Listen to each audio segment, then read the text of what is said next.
بسم اللہ الرحمن الرحیم۔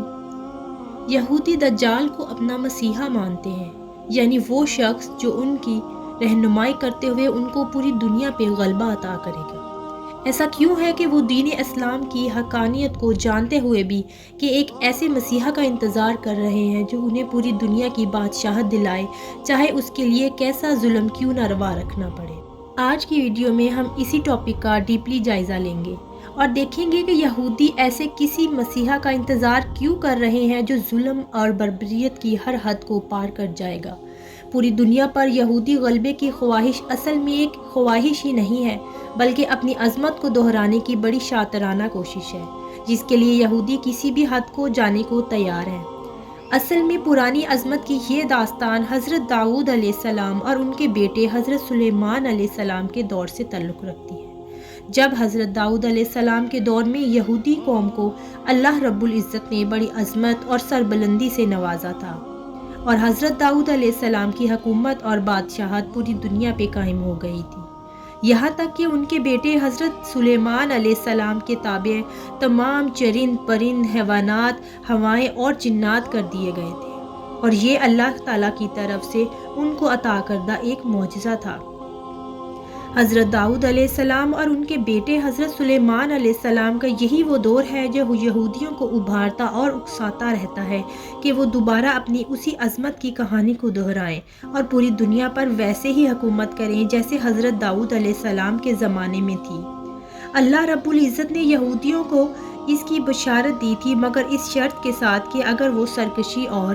نافرمانی کو چھوڑ دیں اور اللہ رب العزت کے احکام کی مکمل پیروی کریں۔ لیکن یہودی قوم کی سرشت، جسے آپ جانتے ہیں کہ یہ کس قدر ضدی اور سرکش قوم ہے، اس کے باوجود یہ اپنے آپ کو گناہوں سے آزاد اور جنت کا حقدار سمجھتی ہے۔ وہ یہ جانتے ہوئے بھی کہ جو دجال آئے گا وہ حقیقت میں شیطان کا ساتھی ہوگا، وہ اسی کا انتظار کر رہے ہیں تاکہ وہ مادی طاقت کے بل بوتے پر پوری دنیا پہ یہودی غلبے کے خواب کو پورا کر سکے۔ یہودی مذہبی پیشوا، جنہیں ربی بھی کہا جاتا ہے، وہ اس سارے عمل میں پیش ہیں، اور عام یہودی اس بات پہ یقین رکھتے ہیں کہ اللہ ہمارے ساتھ ہے تو ہم کامیاب ہوں گے،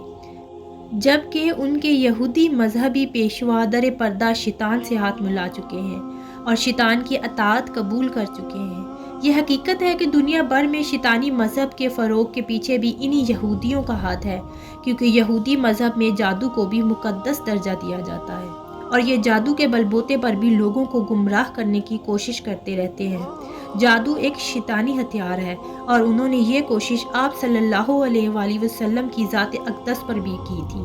لیکن اللہ رب العزت نے اپنے پیارے محبوب کو بچا لیا۔ اس بات سے آپ سمجھ سکتے ہیں کہ یہودی رہنماؤں کا ایک بڑا فرقہ شیطان سے ہاتھ ملا چکا ہے اور شیطان کو نعوذ باللہ اپنا خدا تسلیم کر چکا ہے۔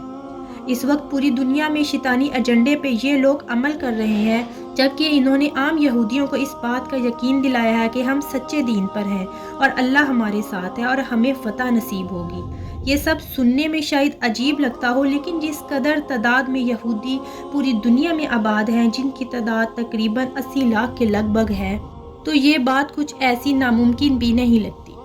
ان سب وجوہات کی بنا پر ہی اللہ رب العزت کی طرف سے بار بار عذاب نازل ہوئے،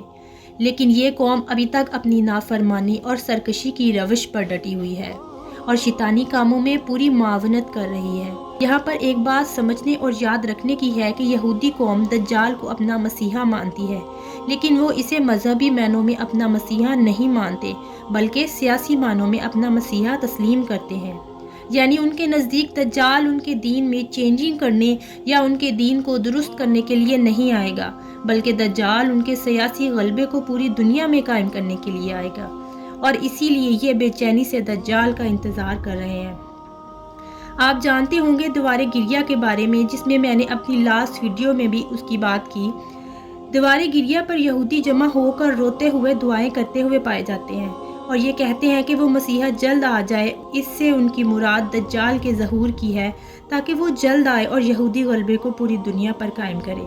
اور اس کے ساتھ ساتھ یہودی اس بات کا عقیدہ بھی رکھتے ہیں کہ جب دجال آئے گا تو وہ ان کا آخری دور ہوگا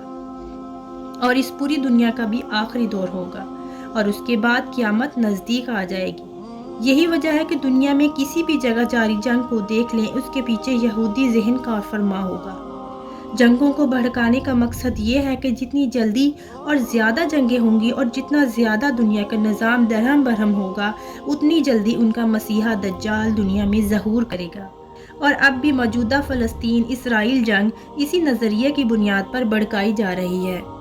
کہ جلد از جلد یہودیوں کے عقیدے کے مطابق اس ارض مقدسہ کو اپنے قبضے میں لے لیا جائے تاکہ دجال کے ظہور کی راہ ہموار کی جا سکے،